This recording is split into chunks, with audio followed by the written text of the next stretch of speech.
सपना दीदी का भी एक बहुत अच्छा सा स्टेटमेंट आ गया है। दैट मीन्स कि दोनों बहनें एक दूसरे के सुख दुख में खड़ी हैं।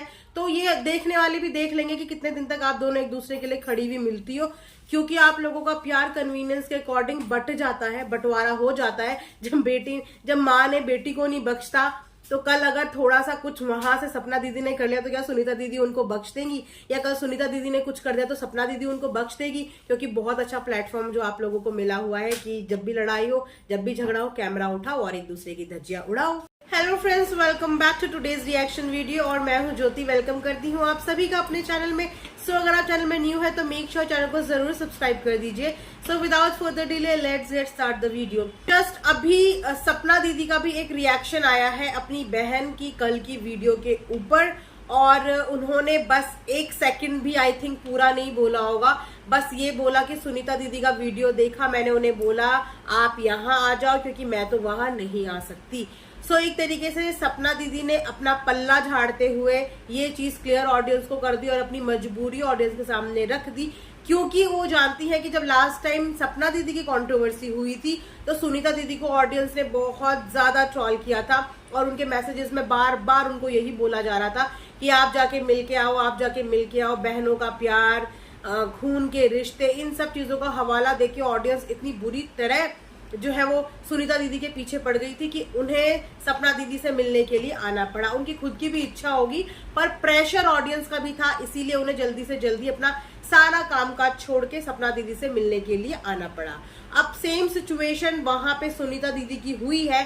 तो सपना दीदी ने पहले ही, किससे पहले कि ऑडियंस का प्रेशर उनके ऊपर आए, उन्होंने अपनी साइड से एक एक्सप्लेनेशन दे दी है कि मेरी बेटी के स्कूल चल रहे हैं और इस समय मैं कहीं भी नहीं जा सकती। हरिद्वार तक जाने के लिए मेरी बेटी मना कर रही है, वो व्लॉगिंग में नहीं आ रही है। तो इससे पहले कि ऑडियंस उन पे ये उंगली उठाए कि भाई जब तुम्हें जरूरत थी तो तुम्हें सारे रिश्ते नाते याद आ रहे थे, तुम्हारी बहन दौड़ती हुई तुम्हारे पास आई, अब अगर तुम्हारी बहन को तुम्हारी जरूरत है तो तुम क्यों नहीं जा रही हो? तो उससे पहले ही बहुत ही अच्छा एक्सप्लेनेशन चिपका दिया गया है।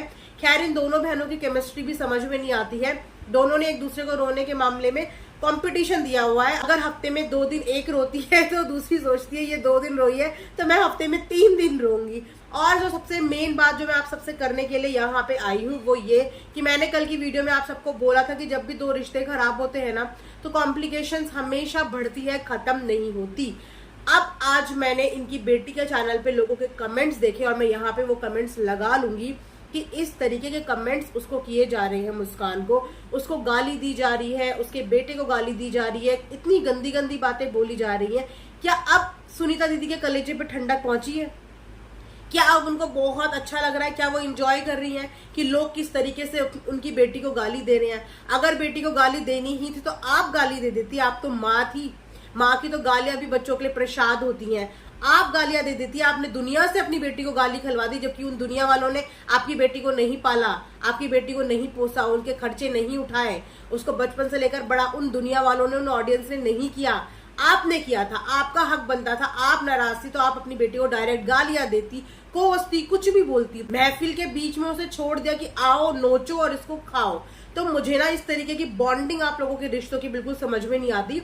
जब तक बात बहनों बहनों की और भाई बहनों की थी, चलो ठीक है, सबके सब व्लॉगिंग में है, हैंडल कर लेंगे, अच्छे खासे इन्फ्लुएंसर्स है, फेमस इन्फ्लुएंसर्स है, हैंडल कर लेंगे। लेकिन यहाँ पे बात बेटी के ऊपर आ गई और आपको एक सेकंड भी नहीं लगा अपनी बेटी को लोगों के मुंह में डालने के लिए। तो मुझे समझ में नहीं आता कि इन्हें ऐसी क्या इमोशंस इन लोगों के अंदर होते हैं कि वो सारे इमोशंस कैमरा ऑन करके ही बाहर निकलते हैं। वो आंसू क्या आप लोगों के कैमरा ऑफ करके बाहर नहीं निकलते हैं कि सारे आंसू बहाने के लिए आप लोग पहले कैमरा ऑन करते हो, पहले पूरी व्लॉगिंग नॉर्मल दिखाते हो एंड देन अचानक से अपनी एक रोने धोने की क्लिप ऐड कर देते हो बिना ये सोचे हुए कि इसके क्या साइड इफेक्ट्स हो सकते हैं। बहुत रिश्ते बिगड़ते हुए देखे हैं, बहुत रिश्तों की धज्जियां उड़ती हुई देखी है हमने वाईटी में, लेकिन अभी तक माँ बेटी का ये पहला रिश्ता होगा जिस तरीके से ऐसे धज्जियां उड़ाई जा रही है, एक सगी माँ और बेटी का। तो इतनी गंदगी कृपया करके यहाँ पे मत फैलाइए। लोग डेली व्लॉगिंग अपना माइंड फ्रेश करने के लिए देखते हैं, एंटरटेनमेंट फैक्टर के लिए देखते हैं, और आप लोगों को ये सिखा रहे हो कि अपने घर की बातों को वाईटी पे लाओ, मुद्दा बनाओ और फेमस हो जाओ। बहुत ही अच्छा तरीका है गंदी कंट्रोवर्सी क्रिएट करके, रिश्तों की मजाक बना के, रिश्तों की बेइज्जती करा के वाईटी में आके अपना व्यूज बटोर। क्या सिर्फ एक बात आप लोगों को समझ में नहीं आती कि ये पूरा परिवार आप ही लोगों का है? आपका ही है। अगर इस परिवार के एक भी इंसान की बेइज्जती होती है तो वो आपकी भी बेइज्जती है, क्योंकि आप सबके तार एक दूसरे से जुड़े हुए हैं। आज एक नहीं हो, कल एक नहीं हो, परसों एक हो जाओगे। किस मुंह से एक दूसरे को फेस करोगे, किस मुंह से वो प्यार तुम डेवलप कर पाओगे जो तुमने महफिलें सजा के वाइटी में धज्जियां उड़ा दी अपने खून के रिश्तों की। तो खून के रिश्तों का इस तरीके का प्रमोशन मत करो, इस तरीके की इन्फ्लुएंसिंग लोगों को मत दिखाओ कि देखो आप लोगों के पास एक जरिया है। अगर आपको किसी ने तू भी बोल दिया तो फटाफट कैमरा ऑन करो, रोने लग जाओ कि उसने मुझे तू बोल दिया।